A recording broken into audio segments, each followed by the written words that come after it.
Haifa खौफज़दा होकर भागकर वापस अपने कमरे में आ गई और जल्दी से खुद को चादर में छुपा लिया। वो इतनी बुज़दिल नहीं थी, मगर ना जाने इस परिंदे में क्या था जिसने इसको खौफज़दा कर दिया। रात के वक्त कौन से परिंदे होते हैं?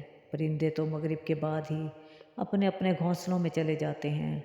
वो अगर परिंदा नहीं था तो फिर क्या था? ये बात सोचते सोचते हाइफा को नींद आ गई। वो एक तारीख जंगल था जहाँ पर वो भागे जा रही थी, यूं जैसे कोई इसके पीछे लगा हो। रात की तारीकी में जंगल और भी खौफनाक लग रहा था। दरख्तों के दरमियान से कहीं कहीं से चांद की रोशनी जंगल में पड़ रही थी। उसकी सांस फूल चुकी थी, उससे मज़ीद भागा नहीं जा रहा था। यूं लग रहा था जैसे उसकी हिम्मत जवाब दे रही है। वो भागते भागते थकने लगी। फिर इसे वही आवाज़ सुनाई दी। वो खौफज़दा होकर फिर भागने लगी, मगर परों के फड़फड़ाने की आवाज़ अब इसके सर के ऊपर से आ रही थी। उसने सर उठाकर ऊपर देखा तो वो स्याह परिंदा बिल्कुल उसके सर के ऊपर था। यूं लग रहा था जैसे वो उसको अपने पंजों में जकड़कर उठाकर ले जाएगा।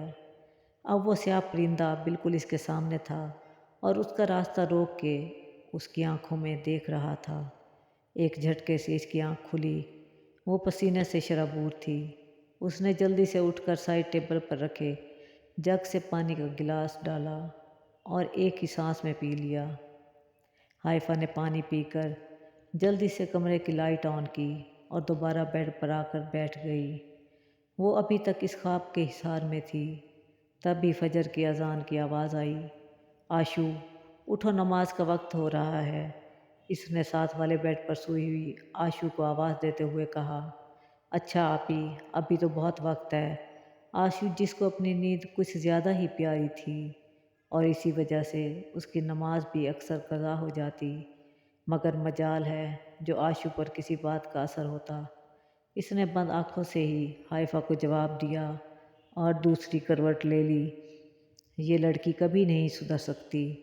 आय हाइफा ने वज़ू करके वापस आकर सोती हुई आशू को देखते हुए कहा।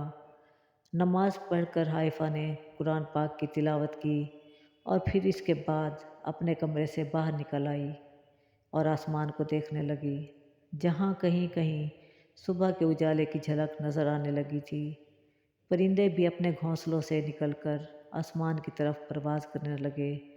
तभी हाइफा की नज़र बल्ब के इन टुकड़ों पर पड़ी जो रात बल्ब के टूटने से सहन में बिखरे थे। साथ ही इसने फ़ौरन सामने की दीवार को देखा जहाँ रात को वो स्याह परिंदा बैठा था। उसने जल्दी से जहन से इस ख्याल को झटका और सहन में बिखरे बल्ब के टुकड़ों को झाड़ू से उठाने लगी। अरे, ये बल्ब कैसे टूट गया? रात में तो अच्छा भला था। शेख कमाल ने झाड़ू से टुकड़े जमा करती हुई हाइफा को देखकर कहा। शायद पुराना बल्ब था, इसका होल्डर ठीक नहीं होगा, इसलिए ज़रा सी हवा चली और टूट गया। हाइफा ने अपने बाबा को सलाम करते हुए कहा। मुझे भी ऐसा ही लग रहा है। चलो कोई बात नहीं, मैं आज ही नया होल्डर और बल्ब लगवा दूंगा। आओ ज़रा ऊपर छत से सुबह के मंजर का देखते हैं। अरसा ही हो गया सूरज को तलू होते नहीं देखा। दोनों बाप बेटी ऊपर छत पर आ गए। सुबह का मंजर वाकई दिलफरेब था। दूर दूर तक सरसब्ज दरख्त नज़र आ रहे थे। परिंदों के चहचहाने की आवाज़ें, खुली फ़ज़ा और धीरे धीरे आसमान पर अपनी किरणों को बखेरता सूरज एक अलग ही मंजर पेश कर रहा था।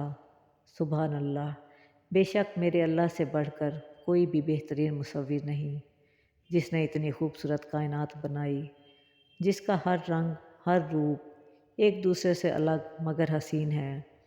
शेख कमाल ने दरख्तों के पीछे से आहिस्ता आहिस्ता तलू होते हुए सूरज को देखकर कहा। हाइफा भी इस सुबह के इस दिलकश मंजर में कहीं खो गई थी। कुछ लम्हों के लिए वो रात के ख्वाब को भूल चुकी थी। मैं सारे घर में आप लोगों को तलाश कर रही थी और आप दोनों बाप बेटी यहाँ खड़े हैं। ज़ुबैदा बेगम ने शेख कमाल और हाइफा को देखकर कहा। अच्छा किया बेगम, आप भी यहाँ आ गई। देखें किस कदर खूबसूरत है सुबह का मंजर। कुदरत का शाहकार है। شیخ کمال نے کہا، واقعی اس لیے تو کہا گیا ہے کہ صبح خیزی کس قدر اہم ہے۔ اللہ کی ساری مخلوق اللہ کی بڑائی بیان کرتی ہوئی نظر آتی ہے۔ اچھا چلیں اب چل کر ناشتہ کر لیں، آشو نے نیچے شور ڈالا ہوا ہے، پھر گھر کے اور بھی بہت سے کام ہیں جو ابھی کرنے ہیں۔ زبیدہ بیگم نے کہا، آشو کیسے آج اتنی جلدی اٹھ گئی ہے؟ حیرت ہے، اس کو اٹھانا کوئی آسان کام تھوڑی ہے۔ حائفہ نے کہا، نئے گھر اور جھولے کے شوق میں اٹھ بیٹھی ہے، ابھی بھی جھولے پر بیٹھی ہے، اس کو اچھی چیز مل گئی ہے۔ زبیدہ بیگم نے ہنستے ہوئے کہا، ہاں ہاں ہاں، کوئی نہیں بات بیگم، ابھی بچی ہے، وقت کے ساتھ خود ہی سمجھدار ہو جائے گی۔ چلیں نیچے چلتے ہیں، شیخ کمال نے کہا، اور نیچے گھر کی طرف چل پڑے۔ ان کی تقلید کرتے ہوئے زبیدہ بیگم اور حائفہ بھی ان کے پیچھے پیچھے نیچے اتر گئیں۔ شیخ کمال ناشتہ کرنے کے بعد گھر کی کوئی ضروری اشیاء خریدنے بازار چلے گئے۔ زبیدہ بیگم دونوں بیٹیوں کے ساتھ مل کر گھر کا دیگر سامان سیٹ کرنے میں مصروف ہو گئیں۔ کام کام کام، اف کب ختم ہوگا یہ؟ ویسے امی قائد اعظم نے گھر کے کاموں کے لیے نہیں کہا تھا کہ ہر وقت کام کریں، آپ کو اس مقولے پر مجھ سے عمل کروا رہی ہیں۔ آشو نے فریج میں سے سیب نکال کر کھاتے ہوئے کہا، اچھا تو پھر تم بتاؤ کون سے کاموں کے بارے میں یہ بات قائد اعظم نے کہی ہے؟ اور میری بہن ذرا سا کام کر کے تھک گئی ہے۔ حائفہ نے برتن کیبل میں رکھتے ہوئے کہا، اللہ آپی، ذرا سا کام، صبح سے آپ لوگوں کے ساتھ لگی ہوں، نیکی کا تو کوئی زمانہ ہی نہیں۔ ویسے بھی اماں نے لگتا ہے آج سارا سامان سیٹ کروا لینا ہے۔ اماں کو بھی جب تک سارا کام نہ ہو جائے سکون نہیں ملتا، کہیں زبیدہ بیگم یہ بات ہی نہ سن لیں۔ اور پھر ان کے ہاتھوں عزت افزائی کے ڈر سے آشو نے آس پاس دیکھ کر ذرا دھیمی آواز میں کہا، کیونکہ زبیدہ بیگم ابھی باہر صحن میں کسی کام سے گئی تھیں، آشو کتنی بدتمیز ہو تم، کوئی ماں کو ایسے بولتا ہے؟ حائفہ نے غصے سے کہا، ارے آپی، مذاق کر رہی تھی میں، اپنی ماں کے ساتھ مذاق بھی نہیں کر سکتی کیا؟ آشو نے رونی صورت بنا کر کہا، کیا ہو گیا، کیا کہہ رہی ہے؟ آشو کس کے ساتھ مذاق نہیں کر سکتی؟ زبیدہ بیگم نے کچن میں داخل ہوتے ہوئے کہا، کسی کے ساتھ بھی نہیں امی، وہ تو میں آپ ہی سے کہہ رہی تھی کہ میرا اور آپ کا کوئی مذاق ہے، اور میں ذرا بابا کو کال کر لوں، شام ہونے لگی ہے۔ آشو جلدی سے یہ کہہ کر کچن سے نکل گئی۔ تم نے اپنے بابا کو تمام چیزیں لکھوا دی تھی نا جو میں نے کہی تھی؟ اللہ کا شکر ہے کافی حد تک چیزیں سیٹ ہو گئی ہیں، بس 2-4 دن بعد جب سارا گھر سیٹ ہو جائے گا تو محفل میلاد کروائیں گے۔ زبیدہ بیگم نے کہا، جی امی، سب چیزیں لکھ دی تھیں، انشاءاللہ سب کو اس محفل میں بلوائیں گے۔ حائفہ نے چائے کا پانی رکھتے ہوئے کہا، بھائی کہاں ہیں سب؟ تبھی باہر سے شیخ کمال کی آواز آئی اور ان کے ساتھ ایک لڑکا مختلف شاپر اٹھائے گھر میں داخل ہوا۔ لیں بھائی دیکھ لیں، آپ سب نے جو جو چیزیں منگوائی تھی میں وہ سب لے آیا ہوں، اب سب چیزوں کو سنبھال لیں۔ شیخ کمال نے حائفہ کے سلام کا جواب دیتے ہوئے کہا، جی بابا میں دیکھ لیتی ہوں، آپ فریش ہو جائیں، اتنی دیر میں آپ کے لیے کھانا لے کر آتی ہوں۔ حائفہ نے کہا، بیٹا کھانا میں نے کھا لیا تھا، تم جلدی سے گرم گرم چائے لے آؤ۔ شیخ کمال نے جاتے ہوئے کہا۔ سب بھی صحن میں بیٹھ کر چائے پی رہے تھے جب تیز ٹھنڈی ہوائیں چلنا شروع ہو گئیں اور ساتھ ہی دیکھتے دیکھتے آسمان کو سیاہ بادل نے ڈھانپ لیا۔ لگتا ہے آج تو خوب بارش ہوگی، واہ کتنے مزے کا موسم ہے۔ آشو نے آسمان پر بادلوں کو دیکھ کر کہا۔ اس کی یہ حرکت دیکھ کر سب بھی ہنس پڑے۔ اب تم بارش میں بھیگنا مت شروع کر دینا، پتہ ہے تمہیں کتنی جلدی زکام ہو جاتا ہے۔ حائفہ کے لہجے میں چھوٹی بہن کے لیے فکر مندی تھی۔ مغرب کی اذان کے ہوتے ہی سب نے نماز پڑھنے چلے گئے۔ شیخ کمال کی فیملی کافی دیندار تھی، مگر پھر بھی شیخ کمال نے اپنی بیٹیوں کو ہر طرح کی آزادی دے رکھی تھی، مگر ان کی بیٹیوں نے کبھی اس آزادی کا ناجائز فائدہ نہیں اٹھایا تھا۔ حائفہ مغرب کی نماز پڑھ کر اپنی الماری میں کپڑے رکھ رہی تھی جب اس نے آشو کی آواز سنی، آپی جلدی باہر آئیں۔ کیا ہو گیا آشو، کیوں آوازیں دے رہی ہو؟ حائفہ نے کہا، آپی یہ ونڈ چائم لگانے میں میری مدد تو کر دیں۔ آشو نے معصوم سی شکل بنا کر کہا، یہ کہاں سے ملا؟ तुम और तुम्हें मालूम है ना, बाबा को ये पसंद नहीं है।